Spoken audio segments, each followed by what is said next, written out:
Assembly joint secretary Vijayaraj suspension నిన్ననే మాట్లాడుకున్నాం. Governor ఆదేశాలు ఇచ్చారంటే చాలా కీలకమైనది.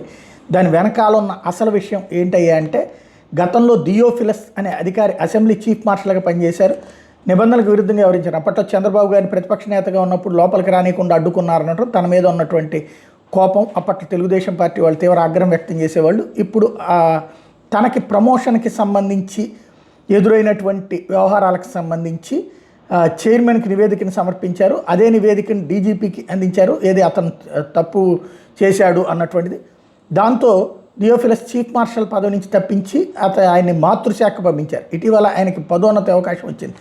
అసెంబ్లీలో తాను ఎదుర్కొన్న ఆరోపణలు, విచారణ నివేదిక అందుకు అడ్డంకులుగా మారినాయి. తన మీద ఉన్న ఆరోపణలని అవాస్తవమని, ఎలాంటి రిమార్క్ లేకుండా తాను చీఫ్ మార్షల్గా పనిచేసిన నివేదిక ఇస్తే పదోన్నతి లభిస్తుందని అసెంబ్లీ ఉన్నతాధికారులతో పాటు మండలి చైర్మన్ కలిసి థియోఫిలస్ విన్నవించుకున్నాడు. దీంతో సెక్రటరీ జనరల్ ప్రసన్న కుమార్ సెప్టెంబర్లో 2 రోజుల పాటు ఢిల్లీలో అధికారుల సమావేశంలో పాల్గొనేందుకు వెళ్ళిన టైంలో ఫర్ సెక్రటరీ జనరల్ అని డీజీపీకి విజయరాజ్ సెప్టెంబర్ 24లో లేఖను పంపారు.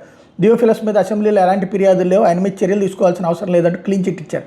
సెక్రటరీ జనరల్ అందుబాటులో లేనప్పుడు కింది స్థాయి ఉన్నతాధికారులు ఇలాంటి కీలకమైన నిర్ణయాలు తీసుకోవాలంటే ఖచ్చితంగా ఆ విషయాన్ని సెక్రటరీ జనరల్కి తెలపాలి. కానీ విజయరాజ్ తనకు అధికారం లేకపోయినా ఫర్ సెక్రటరీ జనరల్ అని సంతకం పెట్టి డీజీపీకి సిఫార్సు లేఖను పంపడం అన్నది వివాదాస్పదమైంది. దాని మీద పత్రికలన్నీ హైలైట్ చేయడం, ఎట్లా చేశారు, ఇది ఒకప్పుడు చంద్రబాబును అడ్డుకున్న అతనికి ఎట్లా పదవి ప్రమోషన్ ఇచ్చారు అనేటప్పటికీ అది దాని మీద ఎంక్వైరీ చేస్తే ఈ విషయం బయటపడింది. దాంతో ఇప్పుడు విజయరాజు దాంట్లో తప్పు చేశారు అన్నటువంటిది నిర్ధారణ అయ్యి తన మీద సస్పెన్షన్ వేయబడింది.